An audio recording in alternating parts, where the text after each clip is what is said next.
Ça, c'est un test. Tu vois, la réalité, c'est autre chose. Hein.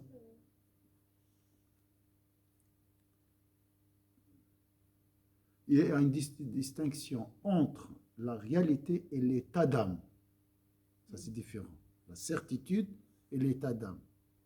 État, oui, c'est un sentiment. État, oui, oui, j'aime tout le monde, c'est pour un... Ouais.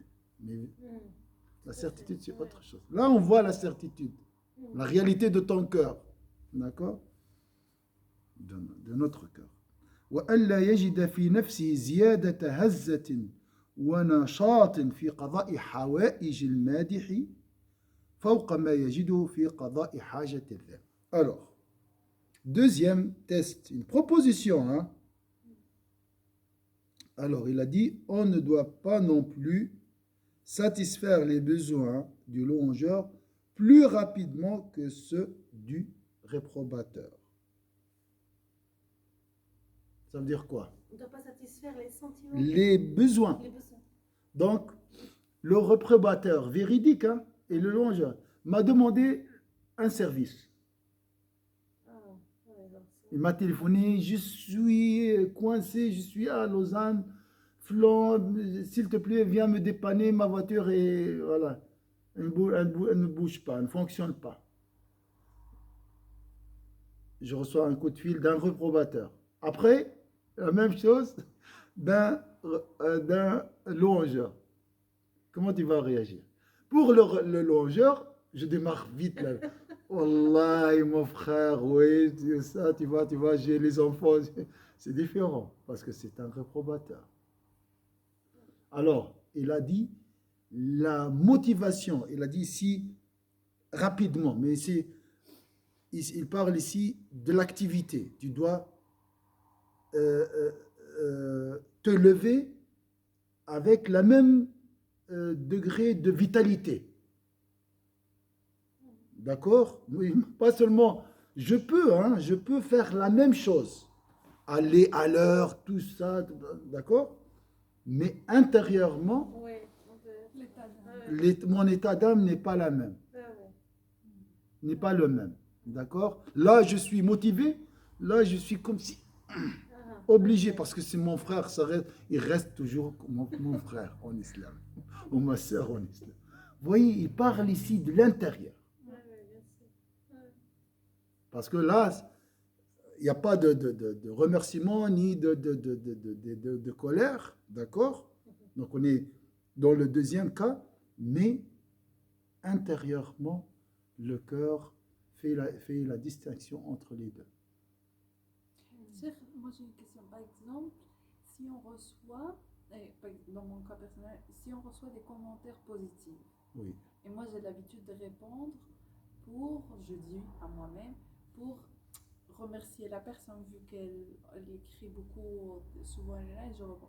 Mais les commentaires négatifs, même si des fois je dis ça fait des états ça affecte d'une manière ou d'une autre, mais ça affecte et j'ignore, je bloque par exemple. Est-ce que tu penses que l'excellence ça serait de répondre d'eux de la même manière pour leur temps? Parce que dans ma tête, moi je dis, celle qui me dit les bonnes choses, je le remercie pour son temps. Tu vois ce que je veux dire? Oui, au niveau de l'action, tu oui. veux dire. L'action, ça ne m'intéresse pas ici, dans le troisième cas. Ça ne m'intéresse pas. Le plus important, c'est l'état d'âme. Oui. Mais pour ça m'a influencé ton cœur, mon cœur, me forcer ah à oui, dire... oui, ça c'est joli. Essaye d'atteindre ce niveau. Voilà, dire, je sais que je ne le sens pas. C'est très bien, c'est bien. Donc je dis, je vais m'efforcer à agir de la même manière pour pouvoir avoir une répercussion. Oui, ça c'est joli. Si tu as cette intention, tu seras guidé, Inch'Allah, vers ça. C'est Allah, il regarde les intentions. Bien sûr, ça c'est un niveau. Mais pour atteindre ce niveau, il faut l'acquérir par l'effort. Il n'a pas parlé de ça lui-même, mais sûrement il parlera plus tard. Donc comment acquérir ça? Il faut s'efforcer, avaler cette amertume et essayer d'avoir la même état, une réaction avec le même état d'âme envers les deux, face aux deux. Ça, c'est la procédure, ça. D'accord? Mais ce qui intéresse l'imam ici, c'est la réaction intérieure. D'accord? Comment tu vas réagir intérieure. Un troisième test? D'accord. Alors, وألا يكون انقطاع الذام عن مجلسه أهون عليه من انقطاع المادح. Alors, ici on parle d'un savant qui les savants reçoivent souvent des critiques et des reproches, d'accord, même des mensonges. Alors, imagine ce cas, il a dit, de même qu'on ne doit pas, attendez, ni éviter ce dernier plus que le louangeur. Pas exactement. Donc, là, il parlait de lui-même. Moi, je suis sûr, là, lui-même, il a parlé de son expérience personnelle. Parce qu'il enseignait avant. Et bien sûr, il avait des opposants, des gens qui le critiquaient. Mais je ne sais pas qui peut critiquer les mêmes racines. Il y a toujours. Il y a des gens qui ont la rancune, la jalousie. C'est très intelligent. Les intelligents attirent, et les plus attirent souvent la jalousie. Alors, il y a toujours des adversaires, hein, d'accord? Alors, lui-même, il est dans son assemblée, et voilà, ses disciples sont là, à gauche, et les opposants à droite. Ou un disciple préféré de Cheikh, il est là, et l'autre, un opposant, un adversaire, hein, quelqu'un qui l'a critiqué avec méchanceté, assiste à cette assemblée. Il a dit, si vraiment tu as atteint ce degré d'indifférence, tu ne dois pas souhaiter que cet opposant quitte l'assemblée. Subhanallah. Tu te donnes le son, mais tu attends qu'il demande la permission qu'il parte le plus rapidement possible. À l'autre, il reste, il n'y a pas de problème. C'est ça, bloqué presque. Moi, dès le premier test, ça a déjà bloqué. Non, ça, c'est. Wallah, lui-même, vous allez voir, parce que peut-être vous n'allez pas assister à ce cours plus tard. Il a dit qu'Allah nous intègre dans le deuxième groupe. Il a dit le troisième groupe, c'est dur à atteindre, c'est très difficile à atteindre pour nous. Il a dit, il a inclus sa propre personne avec nous. Mais ça, c'est par humilité, bien sûr. Et c'est par humilité. Subhanallah. Il a dit, c'est difficile d'avoir cette indifférence face aux longeurs et... Le plus je réalise, c'est mes pensées personnelles, mais je réalise qu'en réalité, les ulama, les savants, ils ne sont pas humbles parce qu'eux, ils décident d'être humbles. En réalité, ils le pensent. Oui, subhanallah. Ils ne sont pas vraiment. Oui. Je suis sûre que quand Sayyidina Razali dit ça, il n'est pas conscient que lui, il peut être vraiment dans le troisième degré. Ah, tu vois? Oui. Pour lui, c'est vrai. Il n'est pas, même s'il l'est, lui, il ne le voit pas. Il ne dit pas, bon, c'est mieux être comme ça. Oh, je ne veux pas dire non, parce que non, c'est non. Allah. Il n'y a pas une autre pensée, c'est vrai pour lui. Pour lui, il est loin. Oui. Mais alors en réalité, il a atteint. Comme le prophète il a dit, je veux être un serviteur reconnaissant. Tu es déjà un serviteur reconnaissant. Mais pour lui, il est loin. Quand il se compare avec les autres. Oui, lui, il se compare à Dieu. Si le prophète, il se compare à qui? Il est la meilleure créature. Il se compare à lui, parce que Dieu, il est reconnaissant. Donc, il suis loin de Dieu. Chacun a un modèle dans sa vie. Le modèle des prophètes, c'est qui? C'est Allah. Son enseignant. D'accord? Alors, c'est vrai. Maintenant, bon, ce test, ça dépend. Alors, je vais vous dire, après, je vous laisse faire des commentaires. Il a dit وَأَلَّا يَكُونَ موت المادح المطر له أشد نكاية في قلبه من موت الذام. Alors, imagine, ton louangeur est décédé et ton réprobateur est décédé. Est-ce que tu éprouves, on dit, les mêmes sentiments? Là, tu vas pleurer pour les deux, peut-être, d'accord, parce que c'est un frère qui est décédé, il a laissé des enfants et tout. Mais au même degré, tu vas pleurer au même degré Si d'amertume. tu le vois comme une âme, oui. Je dis ça parce que j'ai toujours ce hadith du prophète Mohammed sallallahu alayhi wa sallam par rapport aux funérailles, tu sais, d'un juif, je pense, qui lui posait, enfin, qui lui posait des difficultés en fait. Et puis les compagnons avaient dit, enfin, je ne sais pas si c'est un hadith authentifié, tu dois me dire. Et les compagnons ont dit, mais tu vas suivre le D'accord. Mais attention, le louangeur, il a une âme aussi. Oui, mais justement, si tu vois comme une âme, c'est différent parce que là. Oui, mais j'ai compris ici. C'est comme ça. Hein. Là, c'est l'âme. Hein. Et là, c'est l'âme. C'est l'âme de réprobateur et l'âme du louangeur. Ce sont les mêmes. Là. Oui. Mais ici, il y a un plus. Ici, il y a un moins. Là, c'est un réprobateur. Mais là, tu l'as vu comme un humain, ni plus ni moins, et tu le vois par rapport à ce qui va se passer dans l'autre là, peut-être. Donc, tu ne vois pas les louanges. Non. Ah, ça, c'est bien.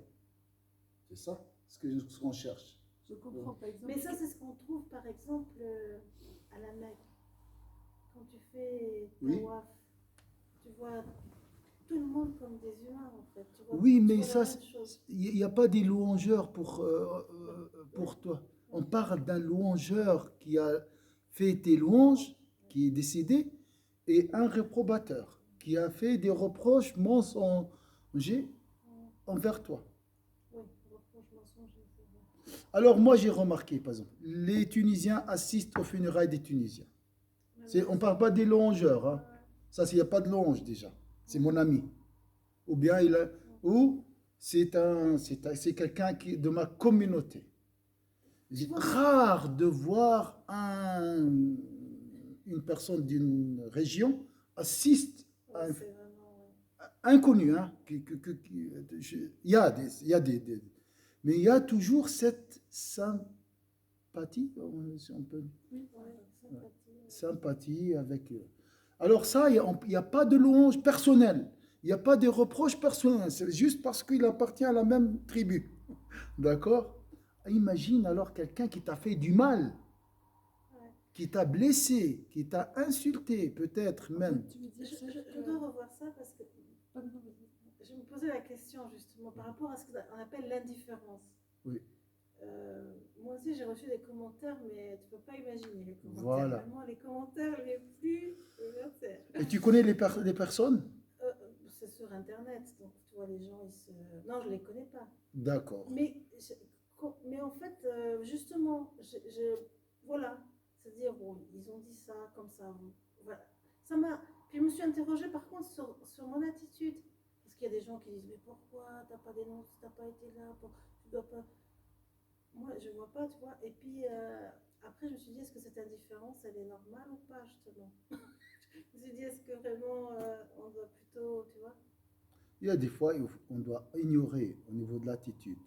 Ouais. On doit des fois enseigner à travers notre attitude. Ça dépend les circonstances, ça dépend les personnes aussi.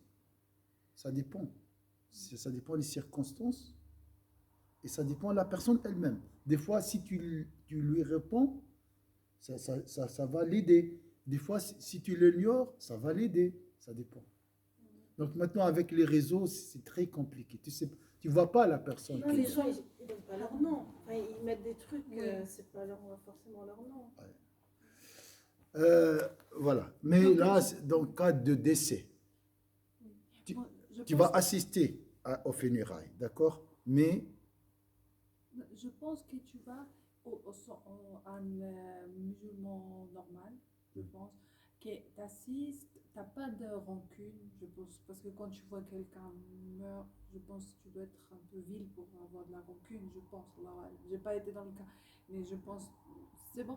Mais peut-être tu vas pas avoir la même estime ou le même état de cœur que pour quelqu'un qui vraiment t'apprécie, qui te disait des bonnes choses.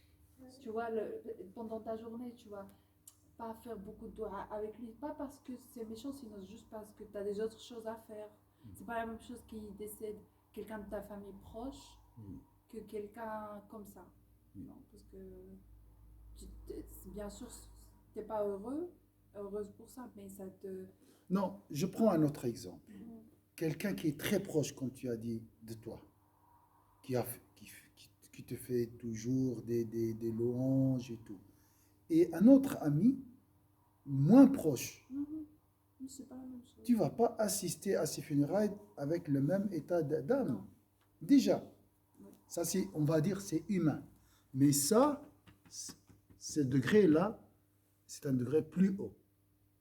C'est vraiment quelqu'un qui voit, comme tu as dit, peut-être les âmes, il voit Tout le monde. autre chose. Il voit autre chose. Il a atteint un degré de certitude qui lui permettra d'avoir cet état d'âme.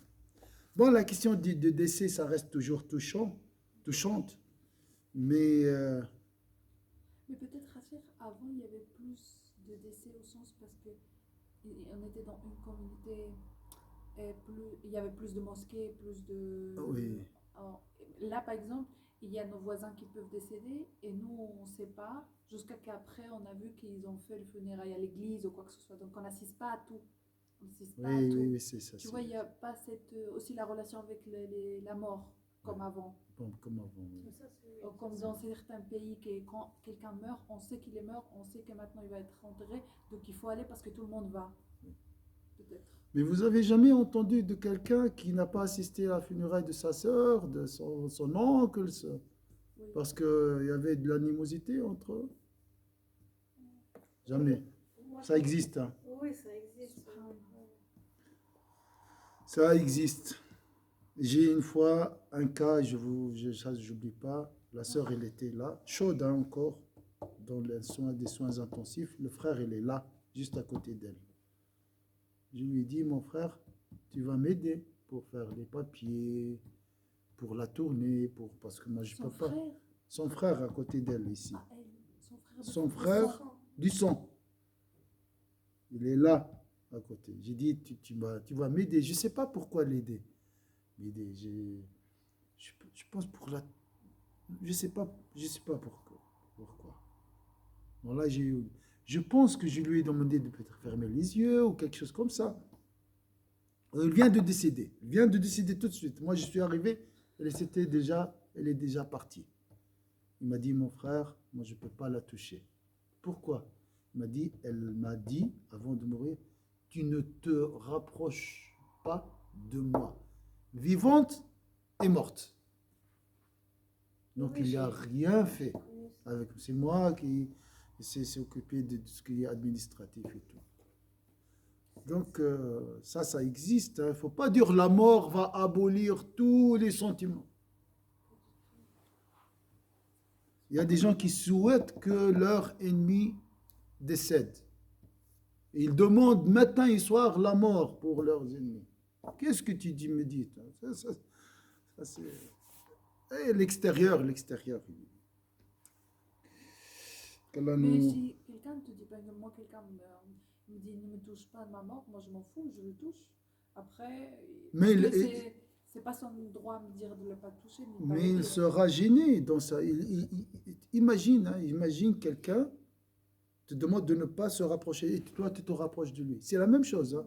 Vivant ou mort, c'est la même chose. Alors, je fais quoi? Moi, c'est moi qui s'est occupé d'elle, de la femme. Mais là, le frère aussi, je pense. Moi, mon frère me dit, tu me touches pas, je m'en fous, je le touche. Normalement, tu vas lui faire du mal si tu le touches. C'est mon frère, il a besoin d'aide. Oui, mais il veut pas de toi. Qu'est-ce que tu fais? Bon, heureusement, on a trouvé des solutions. Enterré, alhamdoulilah. Mais voilà, je vous dis, c'est pas parce que c'est la mort que les choses. Il y a des gens qui pensent que, oui, après la mort, les choses vont se régler. Et je vais l'aimer Mais peut-être. cher, ces gens-là, je m'excuse, c'est pas des gens normaux dans leur valeur. C'est pas des gens qui